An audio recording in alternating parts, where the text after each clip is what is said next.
I thought it was Christmas last week.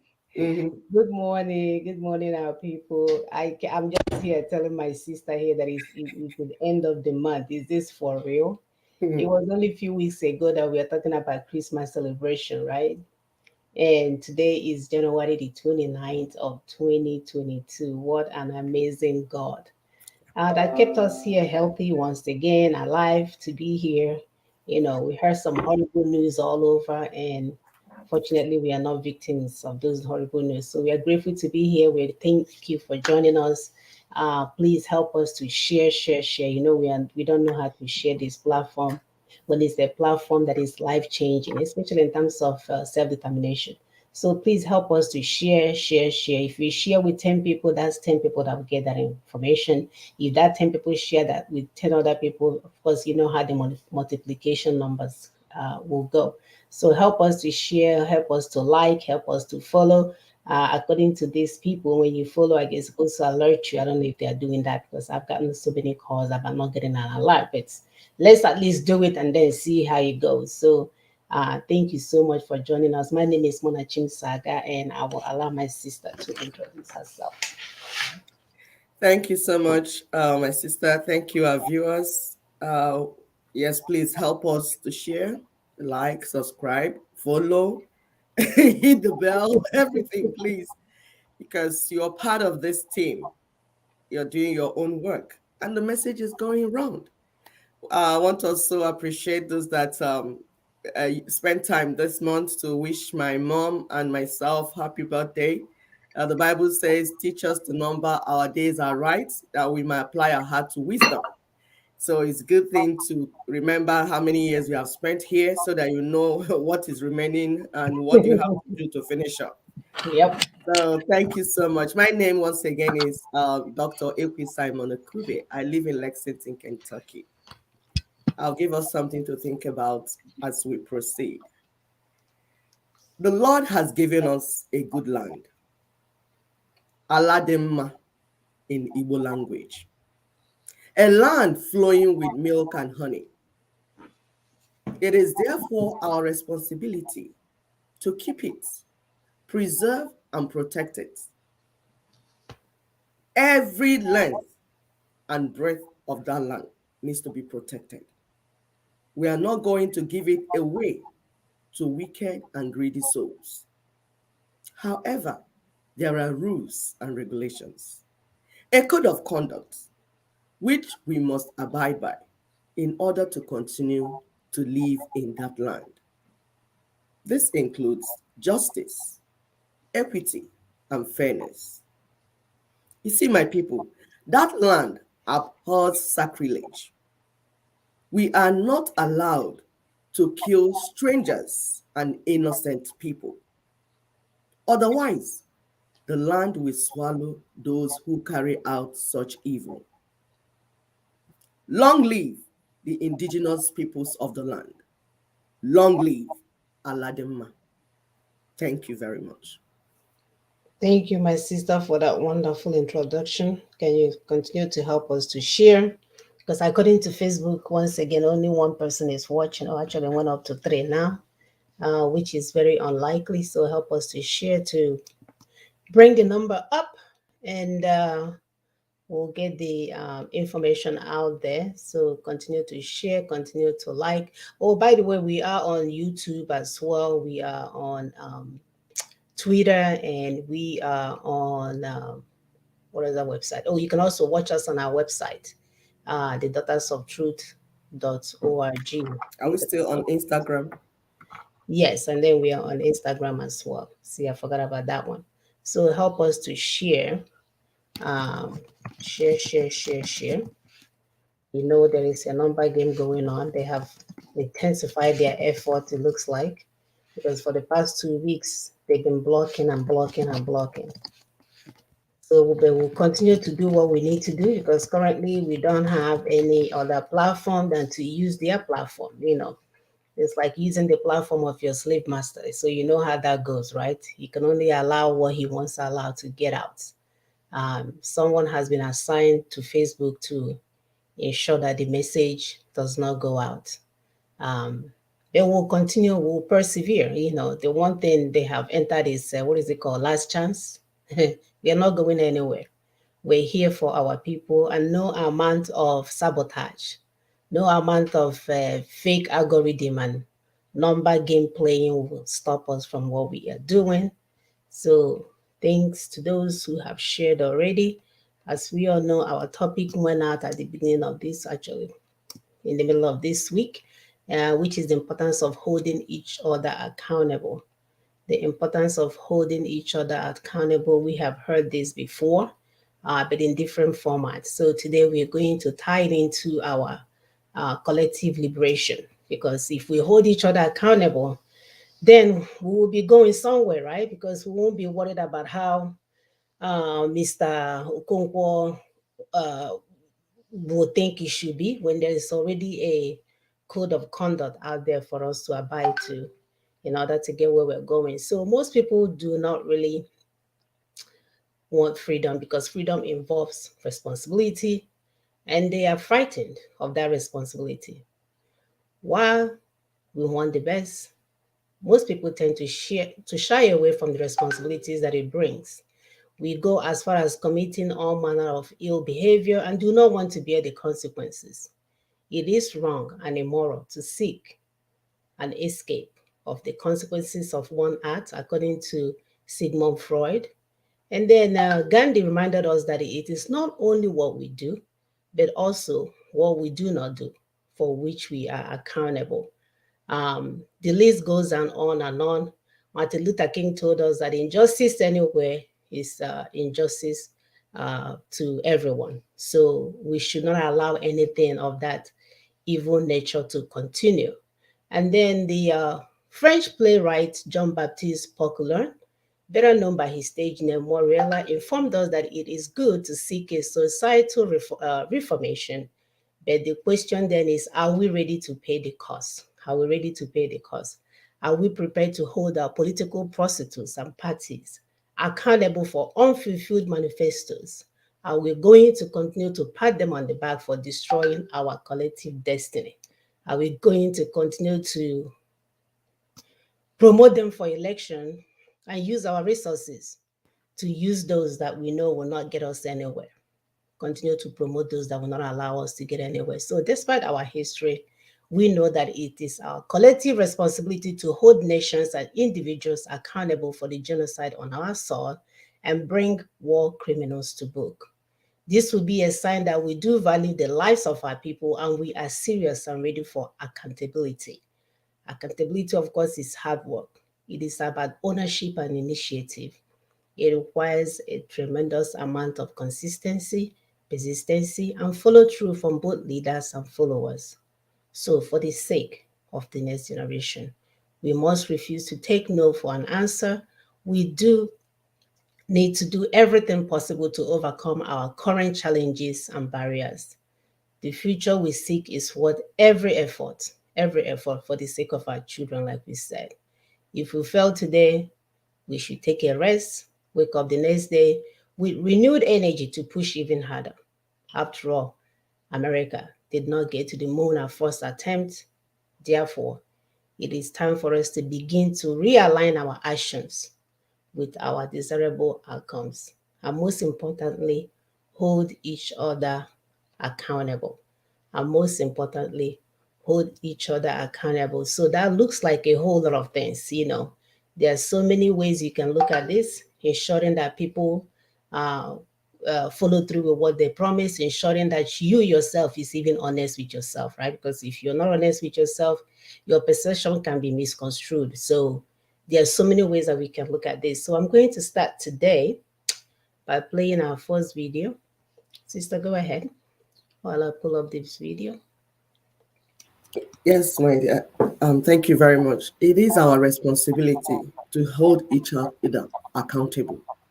And we need to do it. It's not something we're going to do just by crying and weeping. Oh, you see what they're doing to us. You don't see what they're doing to us. No, we will take action. We will do things, meaningful things, strategies that will make sure that we hold ourselves accountable. We can't continue to wail. Oh, you see what the white man did to us. White man brought religion to us. Mind you, that religion was also taken to white man. Christianity did not originate with the white man. Nope. It originated in Israel, Jerusalem. That's the origin. It was taken to their land. What did they do with it? They used it to enslave the rest of the people. So stop wailing. Oh, white man did this, white man did that. That does not mean that we are going to allow them to escape, because we say we're going to hold everyone accountable. It just means that we're going to sit down, use strategies, use our brain to do the needful, to hold all the people accountable. You see, this first video, this first video, this is a white man also. He's talking about corruption and the consequences of corruption in everywhere. When you listen to him, you see what he's saying, how it's happening in Africa, how it's happening in Nigeria, in your neighborhood.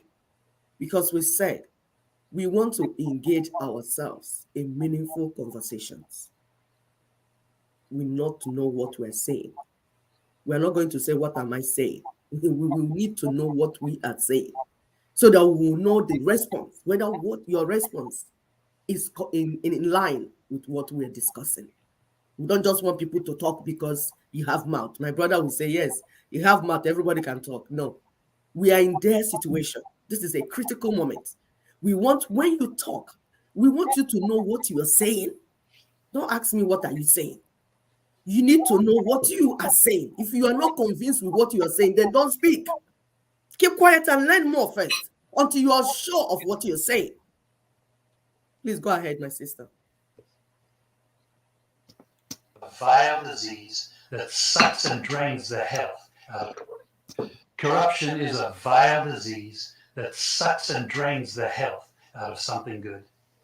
Corruption in society is an evil moral infection that keeps community in a state of perpetual sickness.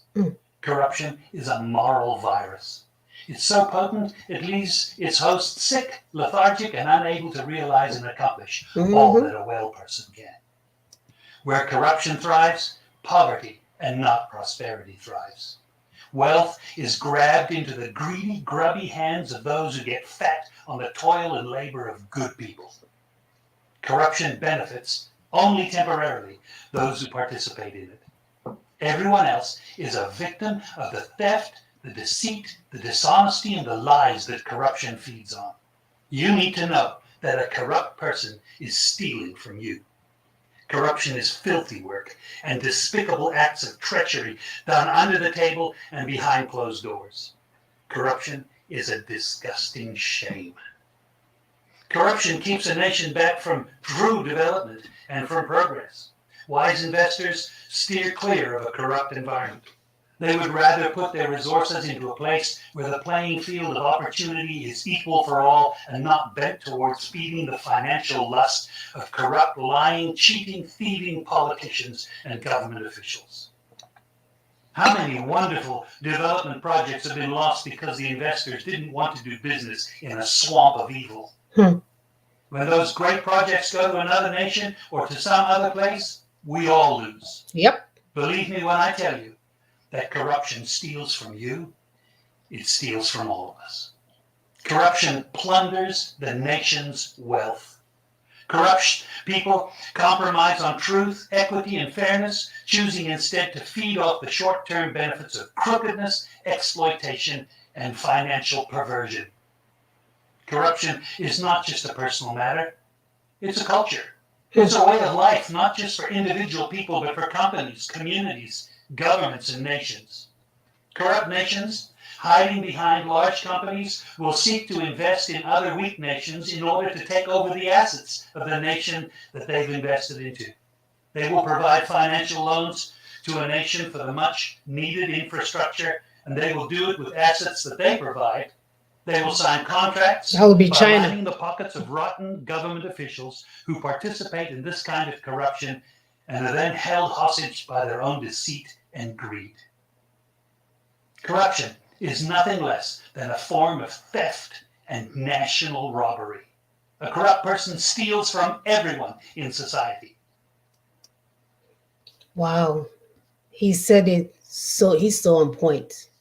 He said it so correctly that you have to be drunk, you have to be dumb, you have to be drinking milk, or what you should, sure you will be bathing under the urine of a cow for you not to understand that if we continue to indulge these politicians, these corrupt politicians, that they can only take us in circles. It's all about their stomach, it's all about their bank account, it's all about their personal gains. There is nothing there for we, the people. And until we understand this factor and be consistent with the things that we are doing to ensure that these people do not continue in their greed, then we won't have any choice than to continue to run in circles. Sister, go ahead. And yeah, it's just that clear. It will be a case of self-deceit. If you heard that the 1999 military fraudulent, corrupt constitution or decree, military decree, because that thing is not constitution. If you heard it and you agree that yes, this constitution is not good, we need to do something about it. And then you run around and say, no, let's go and do 2023 election first. You are corrupt. Just saying it, just opening your mouth. And people say, Oni jeliji eliede. Just opening that mouth you're using to eat yam and cocoyam, to say it, you have declared yourself, I'm a corrupt person. That's what you just did. Because you said the constitution they are using to rule us is corrupt and is a lie and is fraudulent. We did not make it. And you say we should go to election. We are asking you, what constitution are you going to use to swear in those that win that election that you are clamoring for? Have you seen that you're the one judging yourself, not Daughters of Truth judging you? You have just declared that you are a rogue, you are corrupt, and you are an evil person. We cannot be talking about democracy, peace, and progress and be mentioning 1999 Constitution. They can't be in the same sentence. You cannot use one mouth and say, I'm going to give the people progress, development. And you use all this mouth and say, oh, but we use 1999 Constitution to bring it. Just that statement shows that you are a liar from the pit of hell. So we're saying this morning, we need to begin to hold one another accountable. When your neighbor speaks, ask him, is your head correct? When your brother speaks, when your senator speaks, when your local government chairmen and women speak, when your pastors speak, when your traditional rulers speak, when your uncles speak, when your aunt speak, when your mother speak, when your father speak, hold them accountable for what is proceeding from their mouth. We are going to depend so much on those living in diaspora to get this job done. You know why? Because you leaving Nigeria and going to live in diaspora, that movement alone, you have said Nigeria is not working. And I'm not going to actualize myself if I continue to live here. You have made that identification. That's why you moved. Because if Nigeria was working, you will not be in diaspora. So you moving and living in diaspora and buying your graveyard in the country you ran to, shows that the land of your birth will kill you if you stay there. So we will depend on you to get this job done. And another thing, you have tested a working system. You have lived in an environment where the system is working. You are enjoying it. You are raising your children, marrying who you want to marry, divorce, marry as you want. Because everything is good for you. You live in a good house. Drive the car, any car you want to buy, you will buy it. Anyone you desire, you will get it. Because you live where the system is working. But our people cannot boast of that. And that's why we come here every Saturday. Because we want to speak to you. Yes, you.